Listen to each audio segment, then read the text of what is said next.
बहुत बहुत धन्यवाद। आदरणीय पंतप्रधान गोवा के जनप्रिय मुख्यमंत्री श्रीमान मनोहर जी, केंद्र सरकार में मेरे साथी, इसी धरती के संतान श्रीमान श्रीपाद नायक जी, केंद्र में राज्य कक्षा के रक्षा मंत्री राव इंद्रजीत सिंह जी, मंच पर विराजमान मंत्री परिषद के यहाँ के अन्य वरिष्ठ मंत्रीगण, नागरिक भाई और बहनों,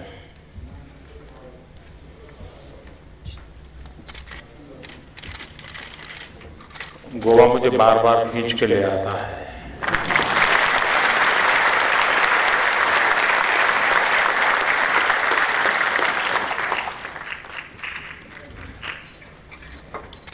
आज तो मूलतः मेरा कार्यक्रम नेवी से जुड़ा हुआ था,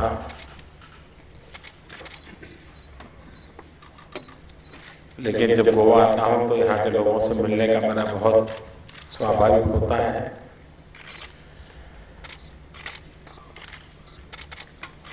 भारत में टूरिज्म के विकास के लिए जो कुछ स्थान है जिसका अत्यंत महत्व है, उसमें गोवा है। और टूरिज्म को बढ़ावा देने की पहली शर्त होती है इंफ्रास्ट्रक्चर, और ये इंफ्रास्ट्रक्चर भी पुरानी सोच वाला इंफ्रास्ट्रक्चर नहीं चलता है। समयानुकूल बदलाव चाहिए, टेक्नोलॉजिकल अपग्रेडेशन चाहिए, और जैसे समय की मांग है उसके अनुकूल होना चाहिए। पहले एक जमाना ऐसा था कि अगर अकाल होता था किसी राज्य में तो वहां के जो लीडर्स लोग रहते थे वो सरकार से क्या मांग करते थे? वो कहते थे भाई कम से कम इस बार अकाल के समय अगर आप रिलीफ काम शुरू करते हो तो हमारे गांव के बगल में शुरू कीजिए और मिट्टी डालकर जरा कच्चा रोड बना दीजिए। आज से 20-25 साल पहले गांव के नागरिकों की यही मांग रहती थी कि मिट्टी का काम करके थोड़ा सा एक बैलगाड़ी जा सके आ सके ऐसा एक रास्ता बना दीजिए।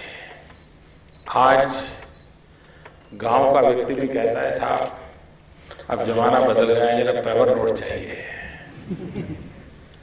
कहने का तात्पर्य है कि इंफ्रास्ट्रक्चर के भी लोगों की अपेक्षाएं और आवश्यकताएं दोनों में बदलाव आया है। गोवा में ब्रिज का नेटवर्क है, गोवा के जीवन के साथ बड़ा जुड़ा हुआ है। और ये मंडोवी का जो ब्रिज है,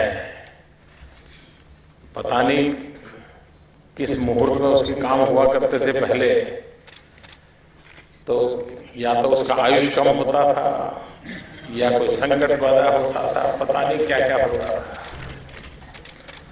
लेकिन मनोहर जी ने बेड़ा उठाया है कि अब जो ये ब्रिज बनेगा वो गोवा के लोग गर्व कर सके ऐसा ब्रिज बनेगा।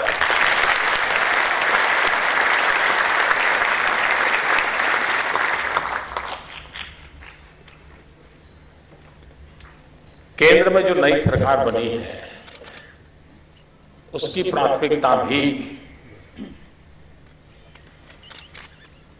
इंफ्रास्ट्रक्चर पर है, क्योंकि देश के अर्थतंत्र को अगर गति देनी है तो हमें इंफ्रास्ट्रक्चर में इन्वेस्टमेंट आए ऐसा प्रयास करना होगा। नौजवान को रोजगार की संभावनाएं बढ़ेगी और इंफ्रास्ट्रक्चर का जो इन्वेस्टमेंट होता है वो और इन्वेस्टमेंट को आकर्षित करता है। अगर बिजली का कारखाना लग गया, बिजली मिलनी शुरू हुई तो बिजली से जुड़े हुए और उद्योगों के आने की संभावना तुरंत बढ़ जाती है। तो इंफ्रास्ट्रक्चर एक मूलभूत आवश्यकता होती है। जिन लोगों ने साउथ कोरिया के विकास के विषय में जाना होगा, बड़ा इंटरेस्टिंग है। बहुत छोटा देश है, गोवा से थोड़ा बड़ा है, बहुत गरीबी में जी रहा था। भारत के बाद, भारत की आजादी के बाद उसने अपनी प्रकाश यात्रा प्रारंभ की। लेकिन उनके जो शासक थे उन्होंने तय किया कि मैं पूरे साउथ कोरिया को बीच में से चीरता हुआ एक मोस्ट मॉडर्न रास्ता बनाऊंगा, 6 लेन रोड, अमेरिका जैसा। तो पूरे वहां तूफान खड़ा हुआ है कि ये कैसे शासक है, लोगों को खाने के लिए अन्न नहीं है और इसको रोड बनाने में लगे हैं। बहुत विरोध हुआ, आलोचना हुई। वो हिम्मत के साथ डटे रहे और उन्होंने बनाया। उस एक रोड ने साउथ कोरिया के जीवन को बदल दिया, सोच बदल दी। और इतना छोटा सा देश आज से 15-20 साल पहले उसने ओलंपिक गेम को होस्ट किया था। सियोल के चर्चा पूरे विश्व में हुई थी और दुनिया में साउथ कोरिया का ब्रांडिंग हो गया था। लेकिन उसकी शुरुआत उस एक रास्ते से हुआ था। इंफ्रास्ट्रक्चर की ताकत होती है।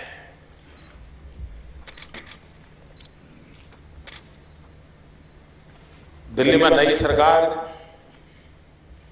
एक सागर माला प्रोजेक्ट को आगे बढ़ाना चाहती है। हिंदुस्तान के जितने तटीय राज्य हैं, चाहे पूर्व के हो या पश्चिम हो, जिसमें गोवा भी आता है, ये सामुद्रिक शक्ति का उपयोग भी हो, तटीय क्षेत्रों की विकास की एक अलग डिजाइन बने, तटीय क्षेत्र के शहरों को जोड़ने का एक नेटवर्क बने, रेल नेटवर्क हो, रोड नेटवर्क हो, सामुद्रिक यातायात का नेटवर्क हो, और पूरा एक सागरमाला प्रोजेक्ट ऐसा लगेगा जैसे भारत माता के चरणों में एक माला पिरोई गई है। ऐसा एक बहुत बड़ा महत्वाकांक्षी सागरमाला प्रोजेक्ट हमारे दिमाग में है, जिसको आगे हम बढ़ाएंगे और उसका सर्वाधिक लाभ गोवा को स्वाभाविक मिलने वाला है। गोवा को एक नए इंफ्रास्ट्रक्चर का फायदा मिलेगा। आधुनिक भारत के लिए अब रेल, रोड, पोर्ट, एयरपोर्ट, यहां तक सीमित इंफ्रास्ट्रक्चर से अब बात चलेगी नहीं। वाटर ग्रिड हो, गैस ग्रिड हो, पावर ग्रिड हो, ऑप्टिकल फाइबर नेटवर्क हो, उसके अनुकूल किस प्रकार से आधुनिक इंफ्रास्ट्रक्चर की ओर जा सके।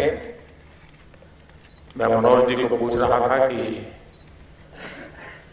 मंडोवी का जो ब्रिज बन रहा है उसको समय रहते पूरा करने का आग्रह होना चाहिए। तो उन्होंने कहा एलएनटी वाले हैं तो जरूर करेंगे।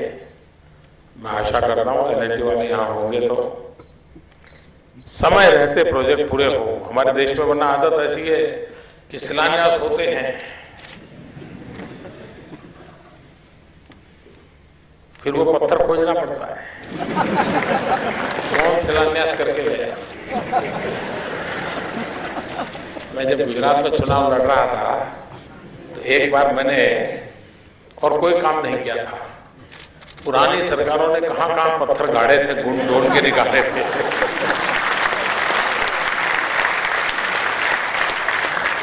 और लोगों को मैंने यही दिखाया कि देखिए ये लोग राज्य को पत्थर युग में ले गए।